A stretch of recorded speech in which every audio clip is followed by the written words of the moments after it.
Pinangunahan ni Pangulong Arroyo ang ribbon cutting ng Misamis Occidental Aquamarine Park sa bayan ng Sinakaban. Ang naturang project ay sinusuportahan ng Australian Ambassador to the Philippines Rod Smith at Minister Councilor AUSAID Titon Mitra.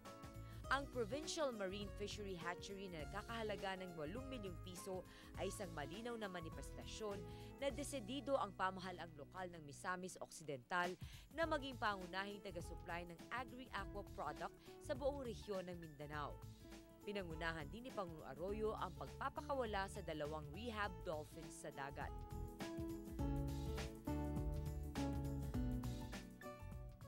Programang pang-imprastruktura ang isinunod ni Pangulong Arroyo sa bayan naman ng Clarin sa Misamis Occidental pa rin.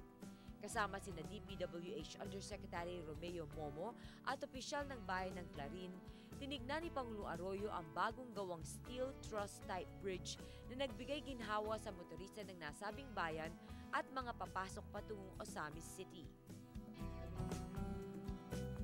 Ito ay Clarin Bridge, no? This is Clarin Bridge 2. Ito ay natapos noong December of 2007 at this is funded under the United Kingdom of Great Britain, yung bridge components at yung substructure tayo, no, Philippine government. Now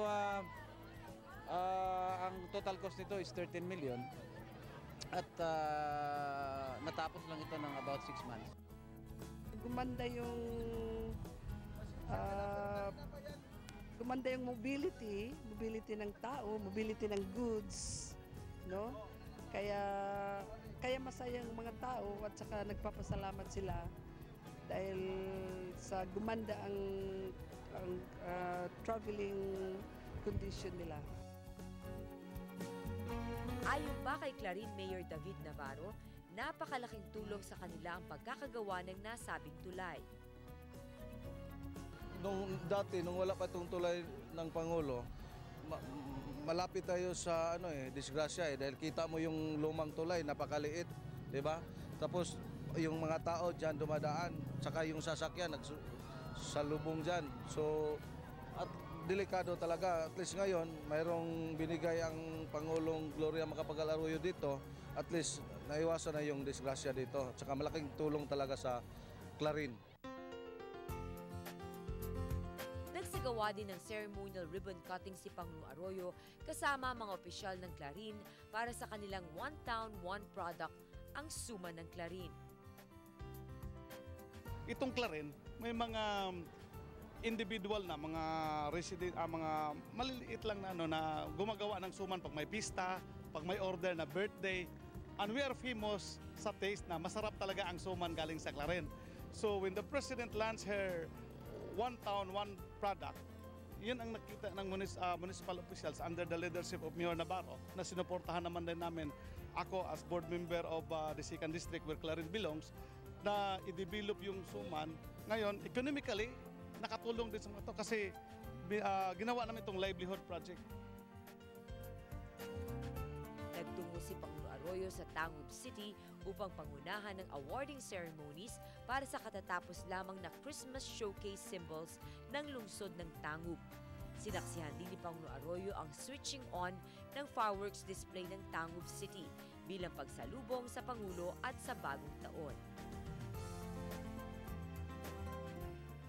Ika-6 ng Enero, pinangunahan ni Pangulong Arroyo kasama sina Osamis City Mayor Reynaldo Parohinog Sr.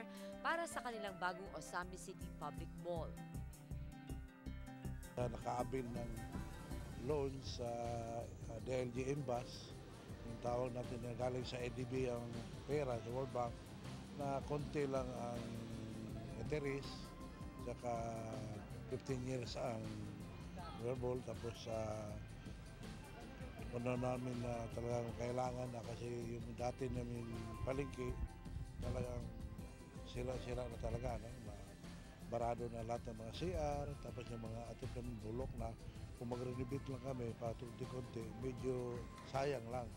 Kaya nagkataon na may pumasok sa DLG na Embas na mga loan para sa mga income generating projects sa mga LGU. Ito nangyari ngayon na Osamis Public